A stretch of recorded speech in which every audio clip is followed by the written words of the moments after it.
when I started my career, there were no digital cameras. So everything was shot on film. And now Yeah. there's social media and these amazing things. And now we've moved into Web3 and there's NFTs and there's digital ownership.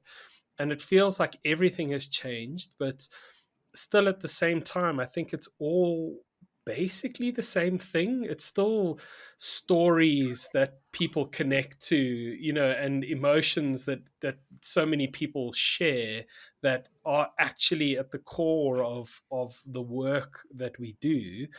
And I guess it's easy to get caught up in the newest, most exciting platforms and technologies, but that underlaying sort of idea and thinking is something that's almost stood the test of human time.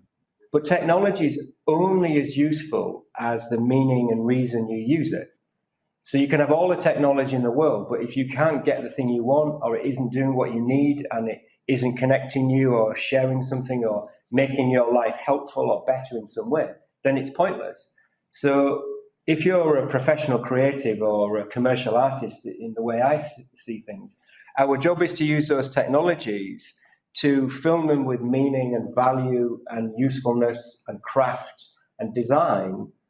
And if you, as you say, build that narrative and that kind of story and that connectivity, then the technologies can change, but the reasons that drive it are relatively universal. And the brands who do that and the creative people who do that have very long careers or long lifespans. If you're hiking in the mountains with a friend and you get to the top of a beautiful mountain, are you really bothered about having an NFT or getting into the meta universe then? Probably not. But if you're using something like Strava to travel your journey and use that information later to learn something, or maybe you need GPS or you want to take an amazing video and edit that, then that technology is useful. So I think it's when you use it and use, in a sense, giving the technology to people to change the experiences they want and put it into their terms, I think is what it's about. It's giving people control and access.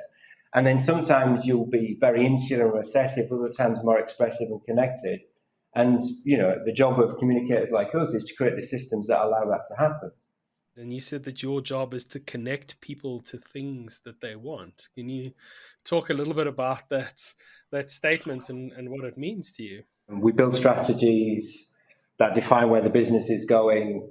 We then create identities and design systems from that, and then implement them. So it's a quite a comprehensive brand change or repositioning or change program.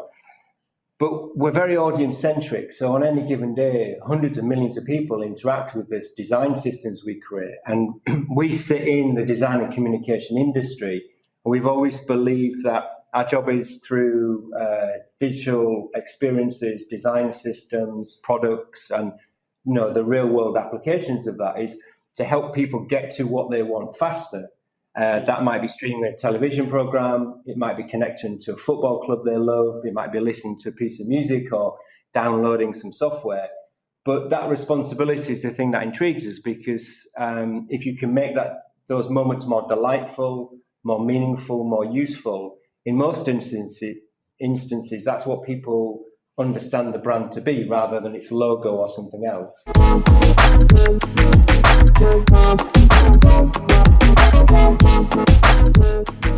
I didn't like that opacity. And that kind of coincided with some of the shifts that needed to be made in the industry, where there was too many men, too many white dudes. It felt like it was a bit of a closed shop. And to a certain extent, accelerated by COVID as well, a little bit later in that. So we just felt it would be nice to be a bit more honest and open source and share some of the things we've learned, and not worry that you're giving away the magic sauce or recipe.